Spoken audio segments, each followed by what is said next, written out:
नमस्कार, आप देख रहे हैं क्यारी न्यूज और मैं हूं आनंद अंकित। हाजिर हूं आज के तमाम खबरों को समेटे हुए। शुरुआत करते हैं कुछ अहम खबरों के साथ। भारत के सबसे बड़े बैंक भारतीय स्टेट बैंक ने देश भर में स्थित अपनी शाखाओं में क्लर्कियल कैडर में जूनियर एसोसिएट्स के 5,000 पदों के लिए अधिसूचना जारी की है। बैंक द्वारा मंगलवार 26 अप्रैल 2021 को जारी भर्ती विज्ञापन संख्या CRPD/CR/2021-22 के अनुसार रेगुलर और बैकलॉग समेत कुल 5,000 से अधिक क्लर्कियल कैडर की रिक्तियों के लिए योग्य उम्मीदवारों से आवेदन आमंत्रित किए जा रहे हैं। इच्छुक उम्मीदवार SBI की ऑफिशियल वेबसाइट sbi.co.in पर उपलब्ध कराए गए ऑनलाइन एप्लीकेशन माध्यम से आवेदन कर सकते हैं। SBI क्लर्क भर्ती 2021 ऑनलाइन आवेदन की प्रक्रिया 27 अप्रैल 2021 से शुरू हो गई है और उम्मीदवार 17 मई 2021 तक अपना एप्लीकेशन ऑनलाइन सबमिट कर पाएंगे। हालांकि उम्मीदवारों को ध्यान देना चाहिए कि उन्हें SBI द्वारा निर्धारित 750 रुपये के आवेदन शुल्क को भी 17 मई तक ही भर लेना होगा। बिहार में नहीं रहा अब अपराधियों में खौफ। अब अपराधी बिहार में घटना को अंजाम देते हैं, किसी की हत्या बेरहमी से हत्या कर देते हैं और पुलिस के सामने सारे सबूत और गवाह रहने के बावजूद भी वह गिरफ्तार नहीं करती है, किंतु बाकी को यूं ही छोड़ देती है, फिर जो जाकर पीड़ित परिवार को परेशान करती है। आपको बता दें कि अररिया जिले के रानीगंज थाना क्षेत्र में रूबी खातून की हत्या 27 मार्च को उसके पति और उसके परिजनों ने कर दी, जिसके बाद पुलिस उसके पति को गिरफ्तार करती है और गांव वाले तथा पीड़ित परिवार के दबाव में मुख्य आरोपी में से एक हसीब को पुलिस गिरफ्तार कर, परंतु अन्य अपराधियों की गिरफ्तारी अभी तक नहीं हुई है।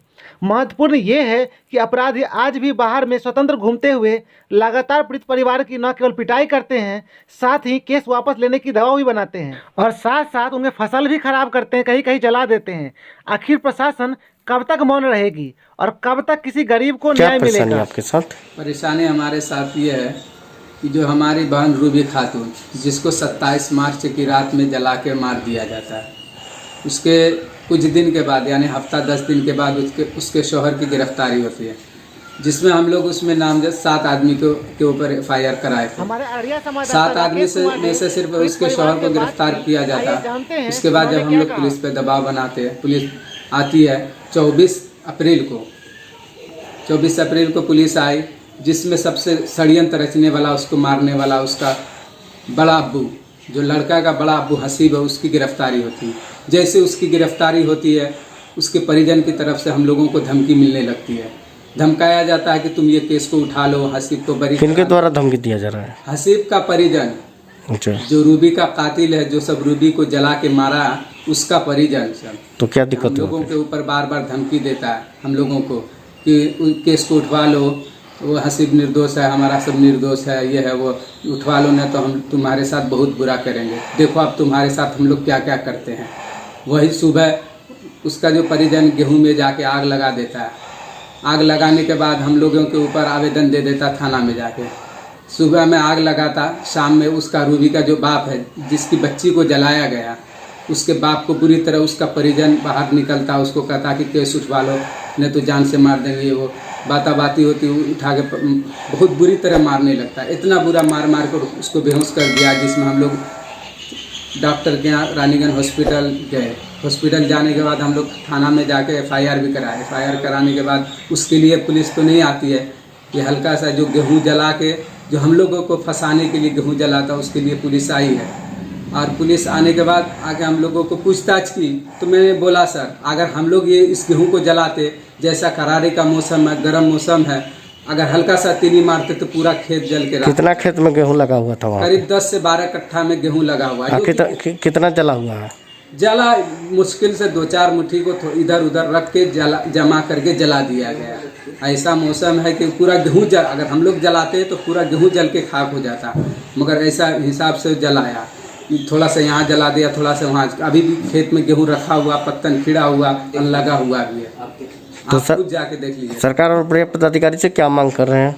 सरकार और बड़े अधिकारी से मेरी ये मांग है कि रूबी को इंसाफ मिले और हम लोगों को जो बेबुनियाद फंसाया जा रहा है, एलिगेशन लगा के बेबुनियाद फंसाया जा रहा है, जो रूबी के ऊपर हम लोग केस दर्ज कराए, उस सब उसको कमज़ोर करने के लिए निर्दोष, हम लोग निर्दोष है सर, हम लोगों को झूठा केस में फंसा के हम लोगों के ऊपर ये किया जा रहा है। नाइंसाफ़ी हो रही सर हम लोगों के ऊपर ये। तो आप क्या कहना चाहते हैं? सरकार से और पुलिस अधिकारी से, जो बड़े बड़े अधिकारी हैं, मैं उससे हाथ जोड़ के निवेदन करूंगा कि हम लोगों के साथ इंसाफ करें सर। आपका परिचय क्या हुआ? मेरा परिचय मोहम्मद शाकिर, पंचायत कौन सा है? Victoria ward number 6। बिहार में नहीं हो रहा कोरोना नियमों का पालन। ऐसा लगता है जैसे इन्हें कोरोना से डर नहीं लगता, बल्कि कोरोना को इनसे डर लगता है। जी हाँ, कुछ ऐसा ही माजरा देखने को मिला जाले प्रखंड के डॉक्टर अनिल कुमार गुप्ता के यहाँ न ही सोशल डिस्टेंस का ज़रूरत है और न ही मास्क की। यहाँ लोग बीमारी लेने जाते हैं। या कुल मिलाकर बात यह है कि KRV न्यूज़ अब आप सबसे आग्रह करती है कि कोविड गाइडलाइंस का पालन करें और यथासंभव घर में ही रहें। अति आवश्यक कार्य होने पर ही बाहर निकलें, उस समय पूरी सावधानी बरतें और मास्क का इस्तेमाल जरूर करें। दरभंगा मेडिकल कॉलेज अस्पताल में वेंटिलेटर युक्त नया ICU क्रियाशील हो गया है।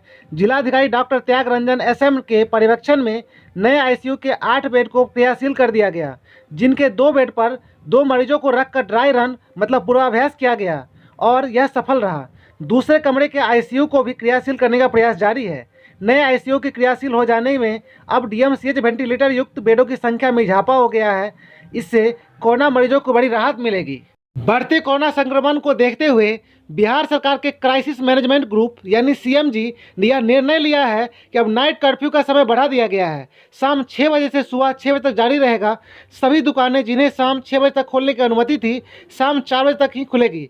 सभी सरकारी एवं गैर सरकारी कार्यालय आवश्यक सेवाओं से संबंधित कार्यालयों को छोड़कर शाम 4 बजे बंद हो जाएंगे। इनमें अब 25% कर्मियों की ही उपस्थिति होगी। विवाह में अब 50 लोग ही शामिल होंगे। बारात बरमाला के लिए रात 10 बजे तक छूट होगी। इस दौरान DJ बजाने पर पूर्णतः प्रतिबंध रहेगा।